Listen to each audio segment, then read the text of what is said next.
ሰላም የዴሊ ፎረም ቤተሰቦች፣ አሜሪካና ኢራን ያደረጉት ያለው ድርድር እያወዛገበ ነው።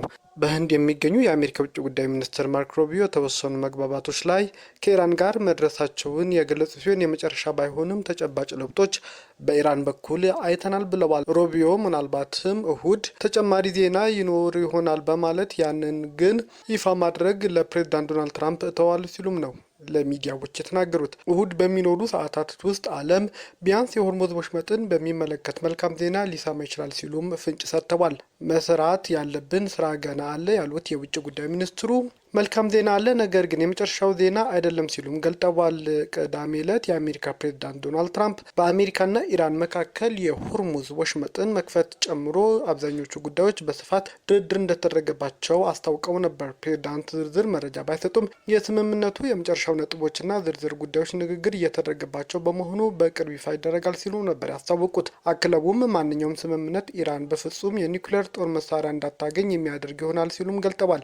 የኢራን የውጭ ጉዳይ ሚኒስትር ቃል አቀባይ ኢስማኤል ባጌ በበኩላቸው ባለፈው ሳምንት ቴህራንና ዋሽንግተን በሚያደርጉት ንግግር መቀራረብ እያሳዩ መሆናቸውን ተናግረው ነበር። ነገር ግን ይህ ማለት በቁልፍ ጉዳዮች ላይ ከስምምነት ይደረሳል ማለት አይደለም ሲሉም አስታውቀው ነበር። አክለውም አሜሪካኖች እርስ በእርሱ የሚጣረስ መግለጫ ይሰጣሉ ሲሉም አሜሪካን ወንጅለዋል።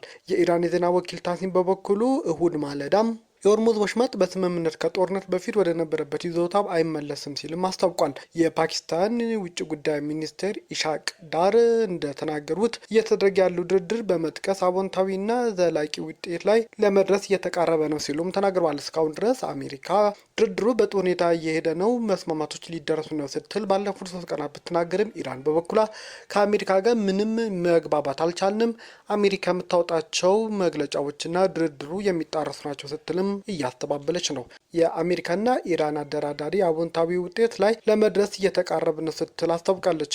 የፓኪስታን የውጭ ጉዳይ ሚኒስትር የኢራን ጦርነት ለማስቆም በሚደረገው ድርድር አዎንታዊና ዘላቂ ውጤት ላይ ለመድረስ እየተቃረብን ነው ሲሉም አስታውቀዋል። የአሜሪካው ፕሬዝዳንት ቅዳሜ ዕለት ከኢራን ጋር በሚደረሰው ስምምነት ዙሪያ አብዛኛው ንግግር እንደተደረገበት አስታውቀው ነበር።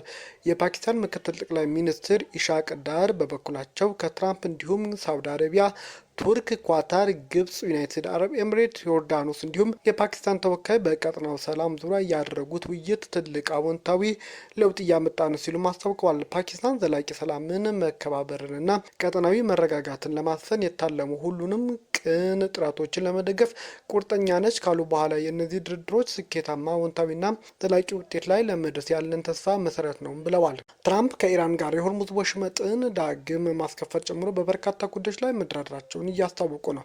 የአሜሪካ ፕሬዝዳንት ትራምፕ ከኢራን ጋር በስምምነት ዙሪያ በሰፊው ተነጋግረናል በማለት ዝርዝሩ በቅርቡ ይፋ ይደረጋልም ብለዋል። ፕሬዝዳንቱ ቅዳሜ ዕለት ስምምነቱ የሆርሙዝ ወሽመጥን ዳግም ማስከፈትን እንደሚያካትት ተናግረው ነገር ግን ዝርዝሩን መግለጽ አልፈለጉም። የኢራን ውጭ ጉዳይ ሚኒስቴር ቃል አቀባይ እስማኤል ባጋይ በበኩላቸው ለአገሪቱ ቴሌቪዥን ጣቢያ አሜሪካ ጋር እየተደረገ ያለው ንግግር መቀራረብ እንደሚታይበት ባለፈው ሳምንት አስታውቀው ነበር።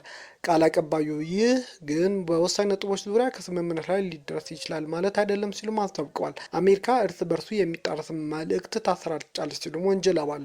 የውጭ ጉዳይ ሚኒስቴር ቃል አቀባዩ ትራምፕ በማህበራዊ ሚዲያ ገጻቸው ላይ በሳውዲ አረቢያ፣ ዩናይትድ አረብ ኤምሬትስ፣ ኳታር እና ሌሎች ጋር በሰላም ጥረቱ የመግባቢያ ሰነድ ዙሪያ ጥሩ ውይይት ማድረጋቸውን አስታውቀዋል። ዶናልድ ትራምፕ አሜሪካ፣ ኢራንና ሌሎች ሀገራት በአብዛኛው የድርድሩ ነጥቦች ላይ ተስማምተዋል፣ ነገር ግን ይፋ ከመሆኑ በፊት መጠናቀቅ ያለባቸው ጥቂት ዝርዝር ጉዳዮች አሉ ብለዋል። የስምምነት የመጨረሻ ነጥቦችና ዝርዝሮች ላይ ውይይት እየተደረገ ነው፣ በቅርቡም ይፋ ይሆናል ተብሏል። ቅዳሜ ዕለት ከእስራኤል ጠቅላይ ሚኒስትር ቤንያሚን ኔታንያሁ ጋር በስልክ ጥሩ ውይይት ማድረጋቸውን ትራምፕ አስታውቀው ነበር። ፕሬዝዳንቱ በስምምነቱ ላይ ተጨማሪ መረጃ ያልሰጡ ቢሆንም የትኛው ስምምነት ኢራን የኒውክሌር ጦር መሳሪያ እንዳይኖራት የሚያደርግ እንደሚሆን አረጋግጠዋል።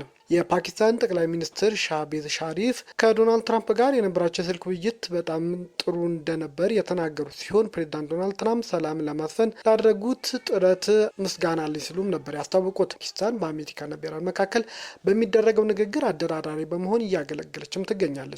ጠቅላይ ሚኒስትር በኤክስ ገጻቸው ላይ በቅርቡ ቀጣዩ ዙር ንግግር እንደምናስተናግድ ተስፋ አለኝ ሲሉም አስታውቀዋል። አሜሪካና እስራኤል በጋራ በመሆን ቴህራን ላይ ጦርነት የከፈቱት የካቲት 21 እንደ ኢትዮጵያ አቆጣጠር ስር ነበር። ኢራን በበኩሏ ወደ እስራኤል ሚሳኤሎች ያስወነጨፈች ሲሆን በባህረ ሰላጤው የሚገኙ የአሜሪካ ጦር ሰፈሮችና የኤነርጂ መሰረተ ልማቶች ላይም ክፉኛ ጥቃት ፈጽማለች። በሚያዝያ ወር መጀመሪያ ላይ በአሜሪካና ኢራን መካከል የተኩስ አቁም ስምምነት የደረሰ ሲሆን ከዚያ ጊዜ ጀምሮም ቴህራን ዋሽንግተንን ንግግር እያደረጉም ይገኛሉ።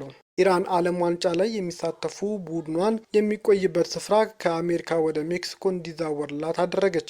ኢራን የእግር ኳስ ቡድኗ በሜክሲኮ የድንበር ከተማ ቲዋና እንዲቀመጥና የዓለም እግር ኳስ ከሚያስተዳድረው ፊፋ ይሁንታ ማግኘቱን አስታውቃለች። የኢራን እግር ኳስ ፌዴሬሽን አርብ ዕለት ቡድኑ ዓለም ዋንጫ ውድድር ወቅት በአሪዞና እንዲቀመጥ ተደልድሎ የነበረ ቢሆንም ለፊፋ የቀረበ ጥያቄ ተከትሎ ወደ ሜክሲኮ ተዛውሮለታል። የኢራን እግር ኳስ ፌዴሬሽን ፕሬዚዳንት ማህዲ ታጂ በቴሌግራም ገጻቸው ላይ ባስተላለፉት የቪዲዮ መልእክት መቀመጫቸውን ቲዋና በሚገኘው ካምፕ ይሆናል፣ ለሜክሲኮና ዩናይትድ ስቴትስ ድንበር እንዲሁም ለፓሲፊክ ውቅያኖስ ቅርብ ነው ብለዋል። ታጂ አክለውም ውሳኔው ከቪዛ ጋር ተያይዞ የሚነሱ ውጣ ውረዶችን ያስቀራል፣ እንዲሁም ቡድኑ ከኢራን በቀጥታ ወደ ሜክሲኮ መብረር ያስችለዋልም ብለዋል። ፊፋ በጉዳዩ ላይ አስተያየት ቢጠየቅም ምላሽ ግን አልሰጠም ብሏል። ቢቢሲ ኢራን የመጀመሪያውን 2 ጨዋታዎች በሎስ አንጀለስ ከኒውዚላንድና ቤልጅየም ጋር የምትጫወት ሲሆን ሶስተኛው ጨዋታ በሲያትል ከግብጽ ጋር ታደርጋለች።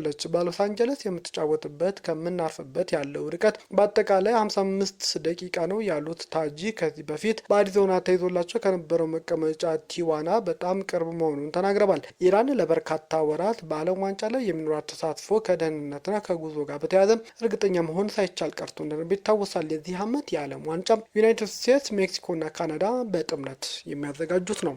ኢቦላ ኢትዮጵያን ጨምሮ በ10 የአፍሪካ ሀገራት ይዛመታል የሚል ስጋትን የአፍሪካ በሽታ መከላከል ማዕከል ሲዲሲ አስጠነቀቀ።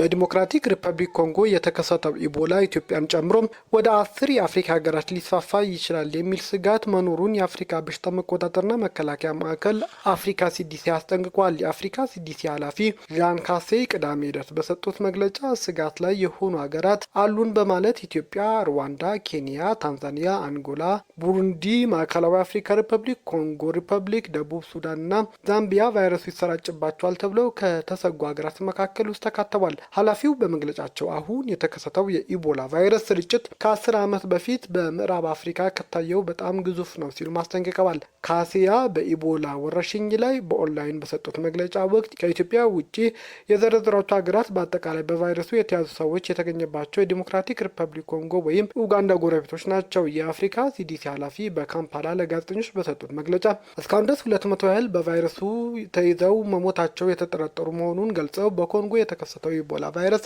ስርጭት ሰፊ ነውም ሲሉም ተናግረዋል። ቫይረሱ ከዲሞክራቲክ ሪፐብሊክ ኮንጎ ባሻገር እንዲሁም በቀጠናው ሀገራት ሊስፋፋ እንደሚችልም ነው የጠቆሙት። የዓለም ጤና ድርጅት በዲሞክራቲክ ሪፐብሊክ ኮንጎ የተከሰተው የኢቦላ ወረርሽኝ በማህበረሰብ ጤና ላይ የፈጠረው ስጋት ደረጃ ከነበረበት ከፍተኛ ወደ እጅግ ከፍተኛ ከፍ እንዳለም አርብ ዕለት አስታውቆ ነበር። አፍሪካ ሲዲሲና የዓለም ጤና ድርጅት የቫይረሱ ስርጭት ለመግታት የሚደረገው ዘመቻ ለማገዝ ከ314 ሚሊዮን ዶላር በላይ የገንዘብ እርዳታም ሰጥተዋል። አብዛኛው ገንዘብ በኮንጎና ኡጋንዳ ለሚሰጠው ሕክምና ቅኝትና መከላከል የሚውል ሲሆን 54 ሚሊዮን ዶላር ስጋት ላለባቸው ሀገራት እንደሚከፋፈል ተገልጿል። የሚገኘው ገንዘብ አገራት ብሔራዊ በሽታውን የመከላከልና የመቆጣጠር ስርዓትን እንዲዘረጉ፣ በቀጠናው ያሉ ሀገራት ድንበር ተሻጋሪ ትብብር እንዲያጠናክሩ፣ በቡንዲ ቡጊዮም ዝርያ ክትባት ላይ የሚደረገውን ምርምር ለማፋጠን፣ ተጨማሪ ባለሙያዎችን ለማሰማራት፣ በሽታው ከሰው ወደ ሰው የመተላለፍ መጠኑ ሳይጨምር የአደጋ ዝግጅት በበቂ ለማድረግ ይውላልም ተብሏል። በዲሞክራቲክ ሪፐብሊክ ኮንጎ ኢቱሪ ግዛት ግንቦት 7 ኢቦላ መከሰቱ ከታወቀ ወዲህ ቁጥሩ በከፍተኛ ሁኔታ እየጨመረ ነው። በሽታው በሰሜናዊና ደቡባዊ ኪቪ አካባቢም ተስፋፍቷል። እስካሁን ድረስም 750 ሰዎች በቫይረሱ እንደተያዙ የተጠረጠረ ሲሆን 177 ሰዎች ደግሞ ከዚህ በሽታ ጋር በተያያዘ ህይወታቸው ሳያልፍ እንዳልቀረ የዓለም ጤና ድርጅት ባወጣው መረጃ ይፋ አድርጓል። በዲሞክራቲክ ሪፐብሊክ ኮንጎ ብቻ ቢያንስ 82 ሰዎች በኢቦላ ተይዘው መሞታቸው ተረጋግጧል። ቅዳሜ ዕለት በኡጋንዳ 3 አዲስ ሰዎች በቫይረሱ መያዛቸው የታወቀ ሲሆን ይህም በሽታው ወደ አገሪቱ መግባቱ ከተለየ ወዲህ የተያዙ ሰዎች ቁጥር 5 እንዲደርስም አድርጓል ሲል የሀገሪቱ ጤና ሚኒስቴር አስታውቋል። የኮንጎ ባለስልጣናት ቫይረሱ በቅድሚያ በተከሰተበት ኢቱሪ ወረርሽኙ ለመከላከል ስፖርት ጨምሮ ማንኛውም ማህበራዊ እንቅስቃሴ አግዷል። ኢቱሪ የሚያስተዳድሩ ጄኔራል ጆኒ ሉቦያ ባወጡት መግለጫ በቡኒያ፣ ራባምፓራ፣ ሙንግዋሉና ኒያኮንዴ ከ50 በላይ ሰዎች መሰብሰብ መከልከሉን በመግለጫቸው ተናግረዋል።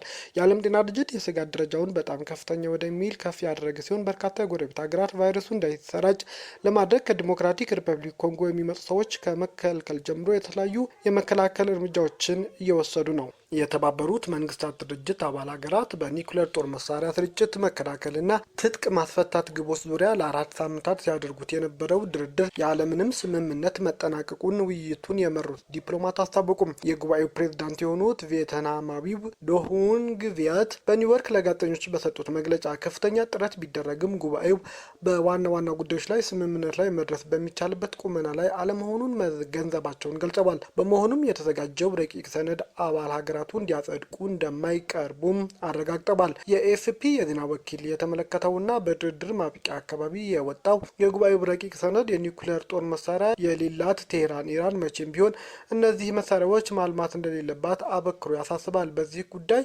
ተደራዳሪዎቹ ላለፉት በርካታ አስርት ዓመታት በስራ ላይ የቆየውን የኒውክሌር ጦር መሳሪያ ስርጭት መከላከል ስምምነት ሲገመግሙን ቆይተዋል። 191 ሀገራት በተስማሙበት በዚህ ታሪካዊ ሰነድ መሰረት የኒውክሌር ጦር መሳሪያ ባለቤት ከጥር 1 ቀን 1967 በፊት መሳሪያውን ታጥቀው በነበሩት 5 ሀገራት ማለትም ቻይና፣ ፈረንሳይ፣ ሩሲያ፣ እንግሊዝና አሜሪካ ብቻ የተገደበ እንዲሆን ያስገድዳል። ይሁን እንጂ በአሁኑ ወቅት ከነዚህ ሀገራት ውጪ ህንድ፣ ፓኪስታን፣ እስራኤልና ሰሜን ኮሪያ ጨምሮ ሌሎች 4 ሀገራት የኒውክሌር ጦር መሳሪያ ባለቤት መሆን ችለዋል። የስቶክሆልም ዓለም አቀፍ የሰላም ምርምር ተቋም ያወጣው መረጃ እንደሚያሳየው እስከ ጥር 25 ድረስ በዓለም ላይ ካሉ 12241 የኒውክሌር የጦር አረሮች ውስጥ 90 በመቶ የሚሆነው አሁንም በአሜሪካና በሩሲያ እጅ ይገኛልም ተብሏል። ስማቸው ያልተጠቀሰ አንድ የእስራኤል ባለስልጣን በአሜሪካና በኢራን መካከል እየተደረገ ባለው ስምምነት ላይ ያላቸው ከፍተኛ ስጋት ገልጸዋል። ባለስልጣኑ ለቻናል 12 ቴሌቪዥን ጣቢያ በሰጡት ቃለ መጠይቅ አሁን እየተረቀቀ ያለው ስምምነት መጥፎ መሆኑን ተናግረዋል። የስምምነቱ ማዕቀፍ ቴህራን የሆርሙዝ ባህረ ሰላጤ ከኒውክሌር መሳሪያ ባልተናነሰ መልኩ እንደ ጦር መሳሪያ አድርጋ መጠቀም እንደምትችል የሚያሳይና የሚያስተምር መሆኑን ባለስልጣኑ አስረድተዋል። እኚህ ስማቸው ያልተጠቀሰው ባለስልጣን አክለውም የአሜሪካ ፕሬዝዳንት ዶናልድ ትራምፕ ስምምነቱ በኢኮኖሚ ላይ የተመሰረተ እንደሚሆን ያምናሉም ብለዋል። ይህም ማለት በኢራን የኒውክሌር ፕሮግራም ላይ ምንም አይነት የድርድር ለውጥና መቋጫ ላይ ሳይደረስ ይህንን ወሳኝ የዓለም የውሃ ክፍል የሆነውን የሆርሙዝ ባህረ ሰላጤ ክፍት ለማድረግ እንደሚያስችል ፕሬዝዳንት ማሰባቸው ጠቁመዋል። በመጨረሻም ባለስልጣኑ ለዜና አውታሩ እንደገለጹት ይህ የመጀመሪያ የስምምነት ምዕራፍ ከተጠናቀቀ በኋላ ቀጣይ ደረጃ ምን ሊሆን እንደሚችል እስካሁን ምንም የታወቀ ነገር እንደሌለም አስታውቀዋል። ቤተሰቦቻችን ዜናዎቻችን ከወደዳችሁት ላይክ አድርጉ፣ ለሌሎች ተደራሽ እንዲሆንም ሼር አድርጉ። አዲስ የሆናችሁ ደግሞ ሰብስክራይብ በማድረግ ቤተሰብ ይሁኑ። ሰናይ ጊዜ